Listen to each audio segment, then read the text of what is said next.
Hey everyone, Nariman here, welcome to my channel. Today I decided to record a more or less short video to share a bunch of advanced SQL tricks with you. These are the things that I learned over time by working as a software developer in different companies. I found them very useful, but I can see that people are not talking a lot about them. So I decided to teach them to you, and I will hope that you also find it useful. We will talk about 3 different topics. 2 of them is on how you can write better queries that are more readable and less verbose. And at the end, we will also talk about a topic that will be more focused on performance. So for this, I created a schema on dbfiddle. Imagine you have a table which is called orders, and this will basically contains any information about customers' orders from your, let's say, retail website. So as usual, every order will contain an order ID, customer ID, which date this order was created, how much the user paid for it, and of course the status of the order, which can be pending, shipped, delivered, or cancelled. And to have some data in our table, I also wrote a couple of insertions. So we are having a bunch of orders in different dates, different statuses, and of course different amounts, and they belong to different customers. So the first trick that I want to show to you is the concept of CTEs, or common table expressions. When you are working with complex SQL queries, the ones that contain joins, aggregations, and also subqueries, it's very hard to keep the query readable. This is where CTEs would shine. With this technique, you can create temporary results, and then you can reference them in your SQL query. So by breaking down your complex query into multiple components, your query will become more readable and maintainable. In our case, imagine that you want to query all the customers that had more than one orders in the last year. So you want to see how many of your customers returned and ordered more than once. If I'm gonna write such thing without CTEs, it would look like something like this. Let me copy the query that I prepared for this. This will look something like this. You need a subquery to fetch all the customers with their order IDs. And you are filtering it for the last year. Let's call this something like yearly orders. Then you will group by on the customer IDs, and then putting a condition that they should have more than one order. And then you eventually will count all the order IDs. So if I run such thing, you can see that I have 3 customers that have more than one order. So let's see how we can rewrite this with CTEs. You can just go ahead and use the with keyword, with, and then I will name it as yearly orders, and then as, and then you will open the parentheses, and you can just cut this and paste it here. So by using this, I am creating a temporary result set, and I'm naming it as yearly orders. So I can just easily reference these yearly orders like a table. It's like I created a temporary table. So all you need to do is to say select from these yearly orders, exactly like a table. So I'm gonna go ahead and also run this, and you can see that we are getting the same result. So this was only a very small example to show you how it will work, but in your job, you are, for example, writing a huge query for a report, or you are writing a script to clean up some data, and then you will see that using CTEs will be a game changer, because your query would look much more readable and much more maintainable. The next topic that we want to talk about is conditional aggregations. This one can be a lifesaver, especially when you are writing very complex reports. When you want to perform different calculations on your data based on different conditions, your query is not going to look that great. You will need to probably do something like this. Let me show you the query that I prepared and paste it here. So you need to write two subqueries for select. One to get all of the delivered statuses, and the other one is to get all the canceled statuses. Then you need to calculate the count, and at the end you again need to divide it by the count of the whole to calculate the percentage. So this is, first of all, not readable at all. It's very complicated. The other problem is that we are writing multiple subqueries and we are going through all of the rows each time to find the delivered ones, and then again we are going through all the rows to find the canceled ones. And if you have lots of rows in your database, the performance would be very bad.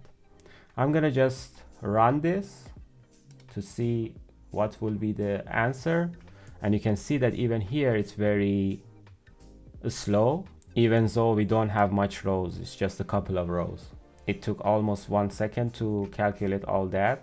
So it's saying that we have 25% delivered and 12.5% canceled.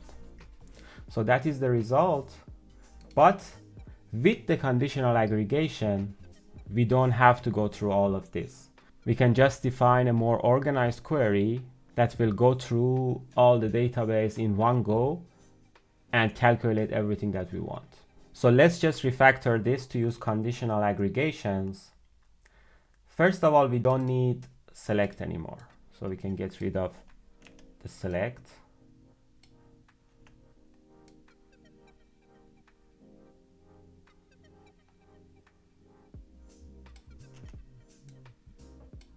I can go inside the count and write a condition like this. You would say count case and then when.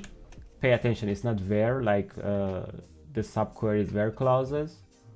It's when, and then my condition. In this case is if the status is delivered, yeah? So I'm gonna put this condition. So in case when we found a status delivered, we need to count it as one. So we found one delivered. So I'm gonna say then one, and of course if not, else 0, and then you need an end also. Also this parenthesis, it's not needed. So pay attention how it changed. We removed the whole select, we went inside the count, and we write a condition that if you encounter a delivered row, count it as one. We will do the same for the one that is cancelled, only to change it to say if the status was cancelled, then count one. We don't need all this. And of course this parenthesis is not needed anymore. The rest would be the same. So first of all, it's less verbose, it's more organized. But the more important part is that it's much better in performance because it's going through all the rows only once. Actually, also, this probably is not right. We don't need else here. We are just gonna say if you found the delivered, count it as one. Let's run it and see how it will perform. I'm gonna go ahead and run it. Yeah, you can see that how fast it is compared to the previous one. It's almost twice as fast. And let's look at the results. Of course, the result is also correct. It's 25% delivered, 12.5% canceled. So using this will make your queries much faster. If you ever wrote like complex reports to calculate percentages, like put data in different buckets, create histograms and stuff like this, you know that how much painful it is in SQL. But with conditional aggregation, hopefully you can apply it to some of your queries and you will see better performance results, and also your queries would look much cleaner. You can also, like, of course, combine it with CTEs. Things will start to shine. And the last thing that we want to talk about is partial indexes. I think all of you are more or less familiar with indexes in relational databases. When your queries are not performing very well, you can define indexes on certain columns, and this way your database knows better which rows to ignore to find that data for you, so it's faster. But of course you are using more space. Now imagine that you have a huge table with millions of rows, but then you need only a portion of that data. So yeah, your query is not performing very well, and of course you can define an index on the whole table, but this will require a lot of space, and in your specific use case where you don't even need all of this data to be indexed, it doesn't make much sense. In this scenario, partial indexes will be very useful. You can run faster queries without wasting lots of resources. Let's say your query to find all the pending orders is not performing very well. And for pending orders, you are usually looking for the most recent ones. Let's go ahead and write such a select query to get a better sense. I'm gonna remove this. So it's like select star from orders where the status is like pending, something like this, and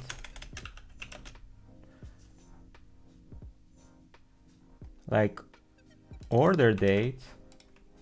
Let's say we want it for the last month and this data is for February, so it will be 2024 March,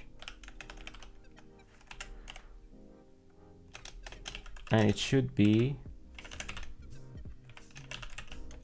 bigger than or equal to 1st of February.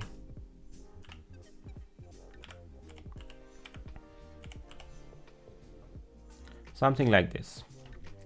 So we are constantly looking for pending orders from the last month, and we are seeing that this query is not performing very well. Defining index on the order date would help. It will make things faster. But if I have like 1 million orders, and probably there is like what, 10, 100, even 1000 pending orders in that database. So it doesn't make sense to define an index on all of our rows. In this scenario, we will define partial indexes. I'm gonna run this once, and you can see that we have 2 orders that are in pending orders from the last month. And it's not taking that much time because of course we don't have so much data. But in this scenario, I can create index. I'm gonna call it IDX orders pending. On orders table, this is the name of the table that we have. And on the order date column. But this is the most important part. There will be a where clause. So where status equals pending. So this is how we define partial indexes.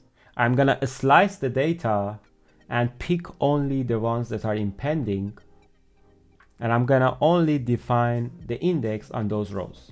So it will make the queries faster when we are looking for pending statuses, but it doesn't take as much data as an index that is not partial. You should also check if your database that you are using is supporting partial index or not.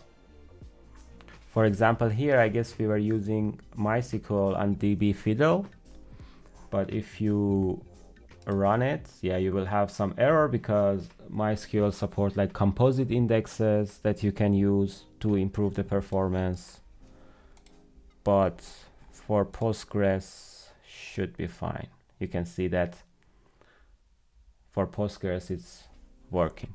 Of course the result would be the same, but with this data set I cannot show you like how it will improve the performance. You need some like huge data set to see the difference. But yeah, that's something that you can also leverage, especially with databases like PostgreSQL. So yeah, that was it. I hope you enjoyed watching this video. Please like this video and also subscribe me for more content like this. See you around.